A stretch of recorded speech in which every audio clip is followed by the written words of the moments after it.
Hello YouTube, this is Hunter Surge here with day 12 of Elestrals Firestorm Reveals. So before we get into it, it is of course an Aeolus day covering the last Divine Rune that hasn't got its dedicated support shown off yet. But first we have some collection number things to go over because there's one specific detail that I completely forgot to go over yesterday, which is the placement of Anvil, because Anvil is number 78.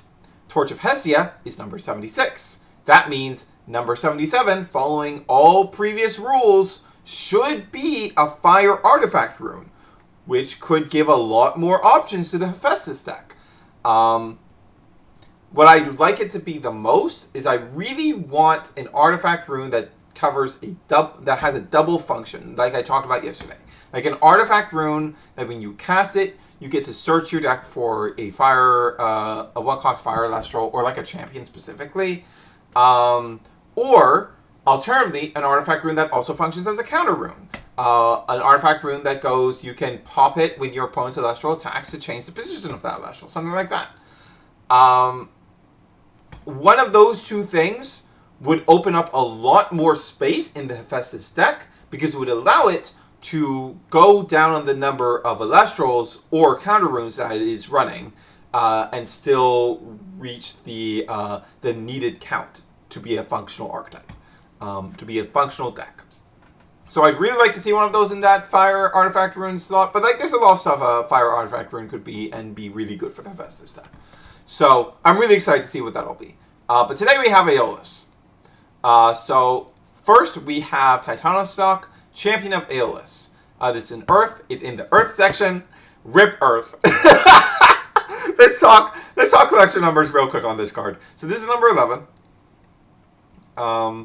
This is right about here, right after Verdolith, which makes sense because as we've established the last couple days, within the same element, the champion ordering goes based on the release order of the Divine Rune. So Aeolus stuff comes before Hermes stuff, and we know that we are getting a 2-stage ascension line for Champion of Hermes in the Earth section because of Spinnymph and Spinosect. That leaves exactly one slot in the Earth Elestrals, and that card is Tartaria, Escape from Tartarus. So Earth has no more Elestrals that will be delivered to it. There's a possibility that the Spinosect Champion of Hermes will be so good independently that it could be so good independently that you might use it in Earth. That could be a reality, but I'm a bit skeptical of that happening. Actually, you know what would be really cool? If that card was like, hey, when you mill this with Hermes, you can special ascend it from your underworld. That would be really cool. But that seems pretty unlikely since Spinnymph has the effect to special ascend when it receives a wind. We know that from the binder pictures. So we'll see. I'm very excited to see that stuff. We should start circling around to the focus divines very soon. But let's talk about the rest. Let's talk about the Titanostock properly, actually. So this is a 2/5 Champion of Aeolus, 1 Earth. You can Nexus it an Earth or a Wind. When you do, you can enchant a Wind to your field. That comes from the Spirit deck. This card's really bad. This card's awful. Okay. So on Nexusers, good Nexusers historically have been Nexusers that do something when you Nexus. Stuff like Kinleo that pops a guy, stuff like Equilinx that pops a rune, stuff like Sparkit that rips a card of their hand. Like Nexuses that directly convert into card advantage. I guess Aphros also counts in there, but like, I don't know, man. Aphros has never felt that good. I don't think that card is very good. I don't think it's ever been good. But that is a good jump-off point for another part of Nexusers. The other part is that there's like no good Nexusers that are defensively statted. They're all offensively statted. Because generally, an offensively statted Elestral is better. Because it is going to be able to actually contribute to your board presence. It is going to be able to threaten your opponent's stuff while still having a strong stat, making it difficult for your opponent to deal with. Stuff like that. Titano's Shock fails on both of these. You can double proc Wind Receives, I guess, but like current Wind decks aren't even running most of those cards. It's just Pigas, and like any Nexuser could achieve that. Exaltair can achieve that just fine, and it's not being run. Like, this isn't a good enough thing to get people to run Titano's Shock. This card is so bad. I will be shocked if this card ever tops. I will genuinely be shocked. This card's so bad. So we're off to a great start with Aeolus. Starting Aeolus with a card that I can't even search, which is really, really fantastic. But next we have Galaxair, Champion of Aeolus. So this is a 1/3 that you can cast, that you can special cast when it's searched by Aeolus's effect. When it's added to your hand by Aeolus's effect. It costs, it takes out Spirit Deck for this cast, which is relevant because there is a very obvious direct comparison for this card in the set. It's Carrion, Champion of Hermes, which is when this Carrion is milled by Hermes' effect, you get to special cast it from your underworld, and for that cast you get to use a spirit from your spirit deck or your underworld, which means your whack-ass Tadpuff that you're getting via your Divine Rune is 2 spirits, just like Tadpuff, rather than 3 spirits with Galaxair. Carrion also has just a strictly better stat line. It's a 3/1. So like, I don't know why they went this direction with Exaltair. Like, I really wish Exaltair was something completely different. Because it's like, so like, Aeolus can't search for 2 or 3 costs anyways. Hermes can dump 2 or 3 costs, which allows you to do Rise from the Ashes stuff. Has one of its artifacts, even though it doesn't require Hermes for its use, is a revival, which allows you to get bodies for you to ascend over.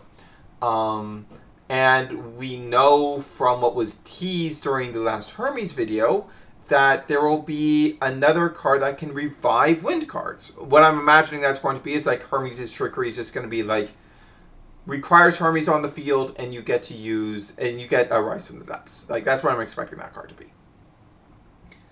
So, given all of that, Exaltair is just really weird, and it feels very strange to give this exact same capability to both of these decks when one of these Divine Runes is very clearly far better and far more specialized toward achieving it. I really wish it was something that was just like, actually like helping Aeolus be a more viable card, giving it more like good utility stuff to search out. I don't know, like, this seems really bad. I don't think this is a good card. Seems really bad. However, it's also a holo rare, so that's going to suck to pull. That's going to really suck to pull as your holo rare. Like, this is like a 1 of at best. Really going to suck. But there's one other thing of note, and that is that Galaxair, Champion of Aeolus, is getting a full art. So I think one of the biggest problem with full arts of Elestrals, the card type, not the card game, is that they are basically all the top ends of Ascension Lines. They're like these big 2 or 3 costs. However, the fundamental issue with that is that while those cards are big and flashy, and it's cool to see them in full art, those cards are the least likely to be viable because most of your Elestral lineup needs to be 1 costs for a basic Elestral deck to function. But in addition to that,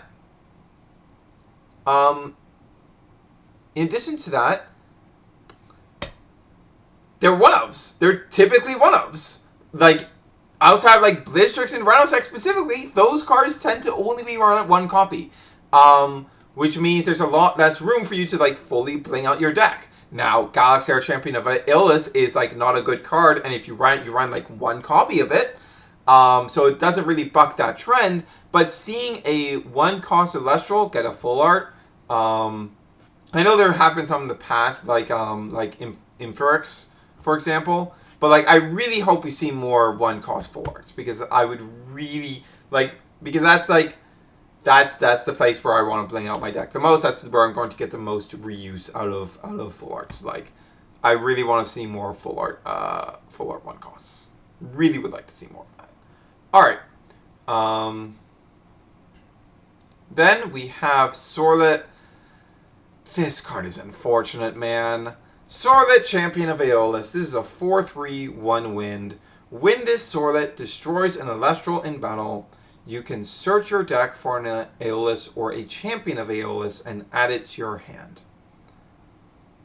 Why is the Aeolus Searcher not on cast, man? Why is this on Battle Destruction? That's the most likely thing in the game to get interrupted. It's interrupted by any counter rune in the entire game. Like, yes, it can also search you bodies, but the other Champions of Aeolus, 1, aren't good right now.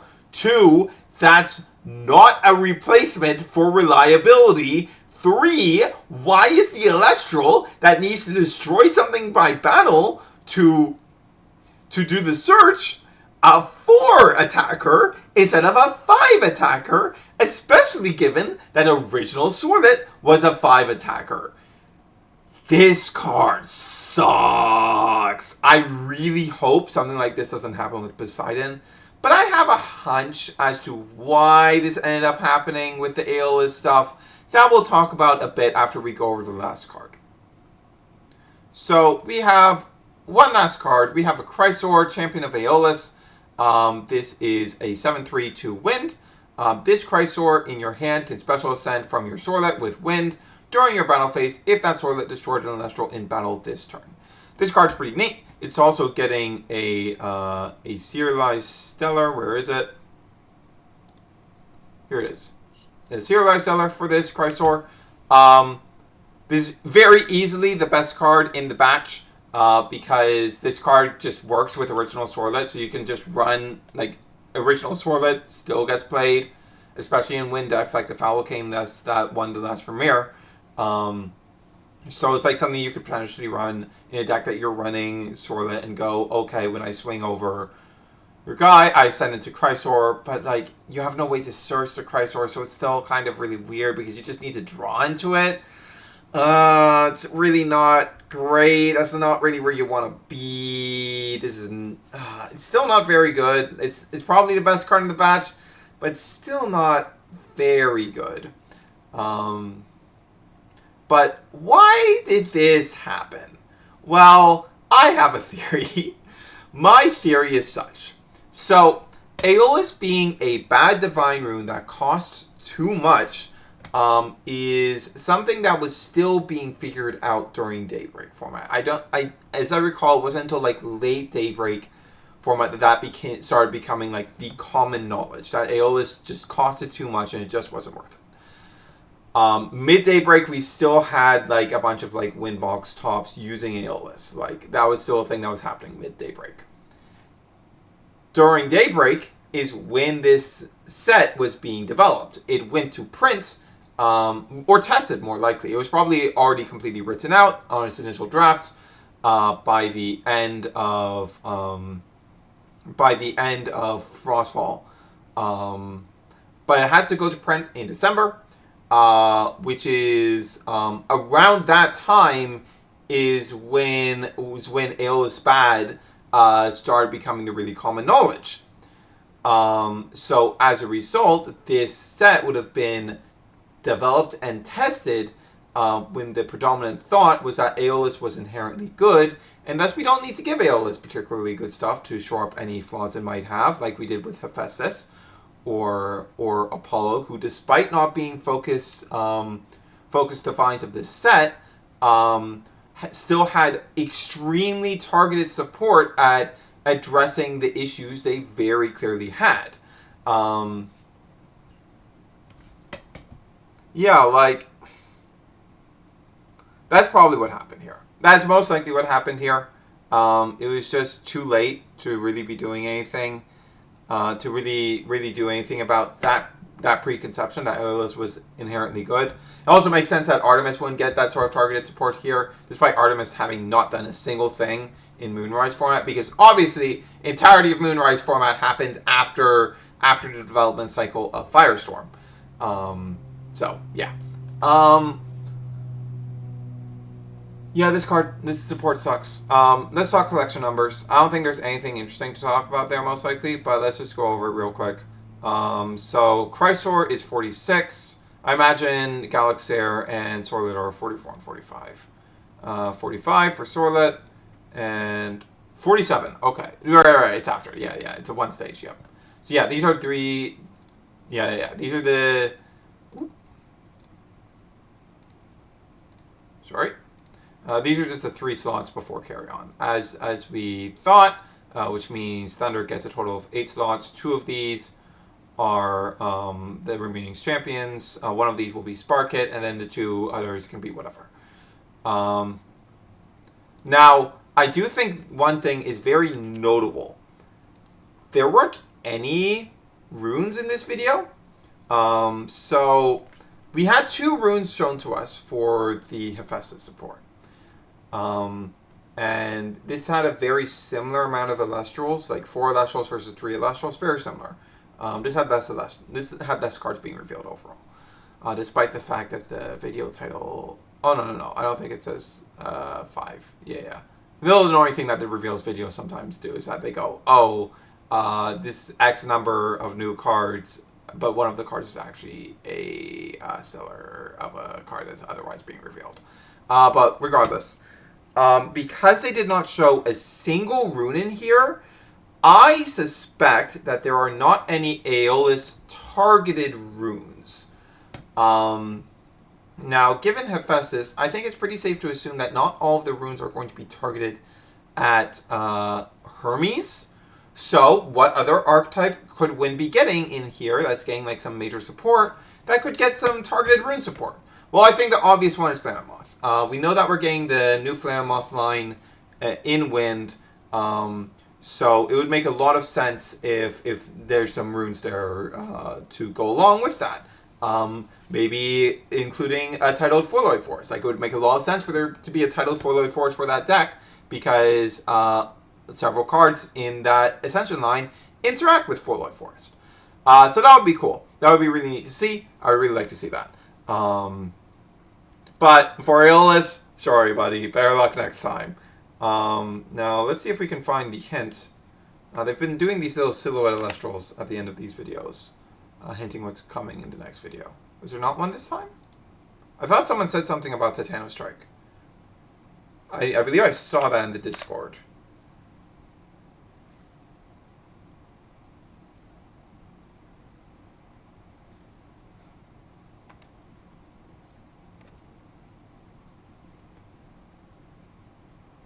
Oh yeah, there it is. There's Titano Strike. Okay, yeah, Titano Strike is there. So most likely, tomorrow we'll be circling back to Zeus. And circling back to Zeus means... that we will be getting the 2 remaining Champion of Zeus cards, probably. I imagine... Like, they might show off other Thunder stuff there. But there can't be any runes for Zeus at this point. So maybe they show off, like, I don't know, like a full art or something? But if it's a full art, that could mean a full Tempest full art when it's already a box number. Please don't do that again. If there's a full art to be revealed next video, give it to one of the 1-cost Champions of Zeus. Please, I am begging you. But yeah, I'm very excited for that, because that'll give us basically a complete picture of what the Champion of Zeus archetype does once we know the Titano Strike and once we know the full Garys. That's the other one. But yeah, that's going to be it for today. Rip Aeolus. Hats off to Zeus tomorrow, please. All right, see you guys later.